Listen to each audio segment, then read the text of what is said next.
Hello, it's Phil Swann here again with another episode of Together, looking at bringing together your well-being, good mental health and the Christian hope that we see in the Christian message.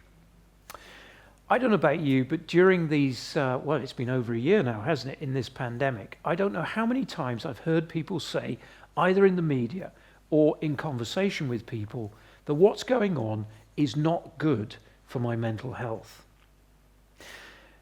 Sadly, I think that phrase has been overused. We're in a pandemic. An awful lot of people have died. Many of the things which we took for granted have been taken away from us. Our freedoms have been severely curtailed. And many people have found themselves kind of boarded up in their own homes. And where we live in Llanelli, that's not so bad because we've got the beach, we've got all sorts of lovely countryside around us, but I really feel sorry for people in more inner city and urban areas who've just found themselves lonely and locked up, surrounded by concrete. It's been really, really challenging. But that phrase, "it's not good for my mental health," has been overused. Because the reality is, for all of us in life, we will hit experiences which do challenge our mental health. There'll be times when things happen to us and we get to feel pretty low. There'll be things that happen that make us really anxious and really fearful. But actually, they're just part and parcel of life. And we need to be careful that we don't somehow try and medicalize them or blow them out of proportion. For example, we wouldn't say to someone who just recently lost a loved one and was obviously grieving naturally, healthily, appropriately, that, "Oh dear, what's happening to you is not good for your mental health." We wouldn't dare say that, for we recognize grief for what it is.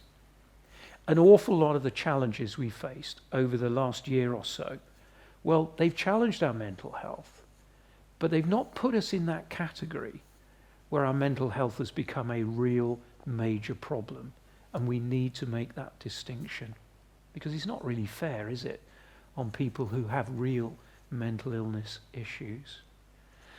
Life, sadly, will throw up things which will challenge us, get us down, frustrate us, cause us to fear, and cause us to experience anxiety. And it's just part of life, and we need to accept that. Well, how does this fit with the Christian hope? Well, I think it leads on to the question, why is the world like this? Why do we experience these things in life where suddenly we can become very fearful and anxious, and our mental health can take a real battering and a challenge without it necessarily falling into the area of mental illness? How do we explain this? Now, a lot of people just shrug their shoulders and say, "Oh, it's just life. It's just the way it is." And to a certain degree it is, and we need to recognize that. But a Christian recognizes as well that there's something behind all of that. Something behind the misery, the distress, the dark stuff of life. Something that almost is generating this. And the Christian acknowledges that actually there's something wrong with the world. If we go back to the original story in the Bible, the big story, which is the story of creation, we're told that when God made everything, he made it perfect. Absolutely perfect. There was no fear. There was no depression. There was no anxiety. There was no sense of apprehension about the future. It was just perfect. It's impossible for us to really imagine it because our world is so imperfect. So how did we get to where we are now from where God originally made it? Has God messed up? No, far from it. The Bible tells us we have messed up. We are the ones who've pulled down chaos upon ourselves. By breaking God's law in the Garden of Eden, we have opened the door to sin. And sadly, this is why we live in a world which is quite capable of throwing things at us that sometimes are more than we feel we can cope with, and overwhelming us and getting us really cast down. Now you might say, "I don't think there's much good news about that." Well, the good news is this, that God has done something about it.